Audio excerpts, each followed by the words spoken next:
You don't have to be closely following the news to know that tech jobs have had a bit of a hit in the last 2 years.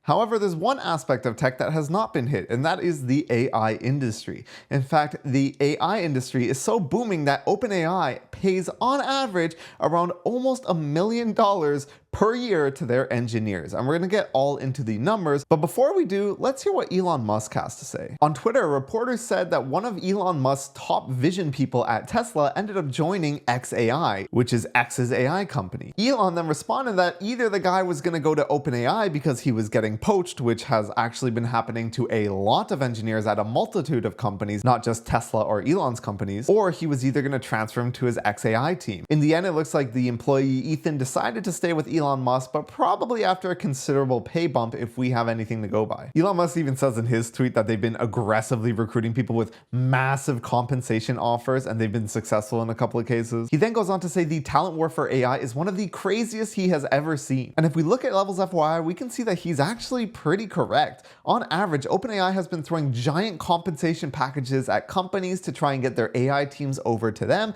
and they paid their L5 engineers an average of $905,000 a year. We can even go down to see some of the individual data entered. You can see here that there's this one L5 engineer, and they report getting almost $1.6 million in annual compensation. For reference, if you look at an L5 engineer at Google, you can see that they're taking in around 400K USD, which is sort of like the industry leader before all this big AI stuff even blew up. But just put yourself in a position. If you were a senior engineer at Google or any other tech company and you had anything to do with AI and you were making maybe 400K a year, all of a sudden OpenAI comes to you and starts offering $1 to $1.5 million for you to hop on board to one of the biggest tech innovations that has ever happened in our lifetime.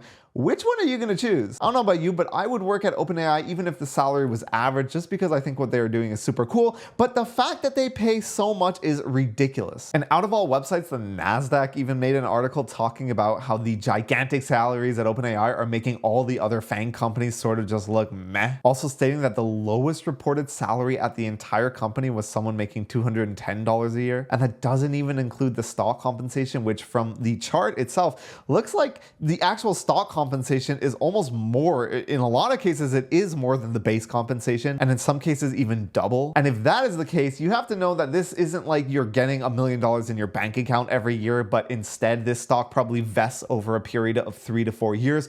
But if there's refreshers, meaning every year based on performance, if you do well, you get even more stock on top of that, the salary can snowball pretty crazily. And now that OpenAI and Microsoft are sort of a thing and ChatGPT isn't going anywhere, I'd be pretty excited to own some OpenAI stock. And this paints a kind of stark contrast when you remember that last year we had a record number of layoffs in the tech industry, with over 260,000 employees getting laid off across over 1,000 companies. And it is not slowing down too much in 2024 with almost 60,000 employees being laid off. And the weird part is some of the companies that are focusing on AI the most are the ones that had the most layoffs. If you look at the list, we have Google, Meta, and Microsoft, and Amazon, all of which were known for their innovation in the AI field and the fact that they are trying to compete with OpenAI. Either they realize all the non-AI stuff that they are working on isn't as important and decided to lay a bunch of people off, or maybe their internal AI is just good enough to the point where it is replacing engineers and making things just a lot more efficient. I think it leaves a lot of people that are in the AI field with the question, should you end up going into AI?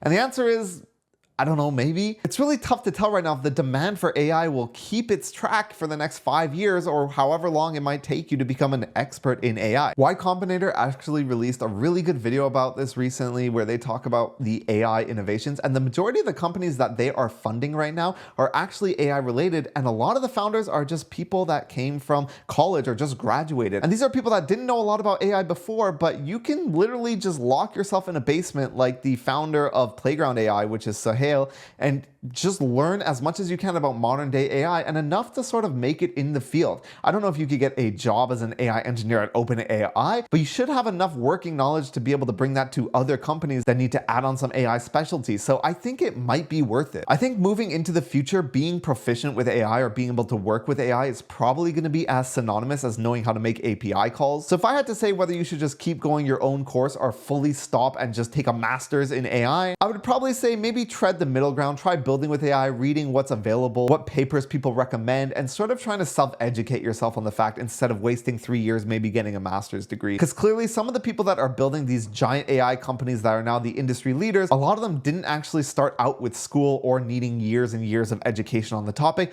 They sort of just self-taught the same way a lot of good developers did as well. And I can safely say my education in computer engineering did not help me at all when it came to learning about software and getting a job and doing all that cool stuff. It was completely self-taught, and I'm of the opinion that almost anything can be self-taught unless you're in medicine. You probably don't want to operate on people if you're self-taught. I think that's one industry where certificates and schooling probably matters a lot. But for AI and coding, probably not at all. So yeah, try learning about AI, try building with AI, see what they have available, see what you can build on top of what OpenAI has already open sourced and given out in their APIs. That's what I've been doing. And let me know how it goes and whether or not you want to get a $1 million job at OpenAI or not. And I'll see you guys in the next video.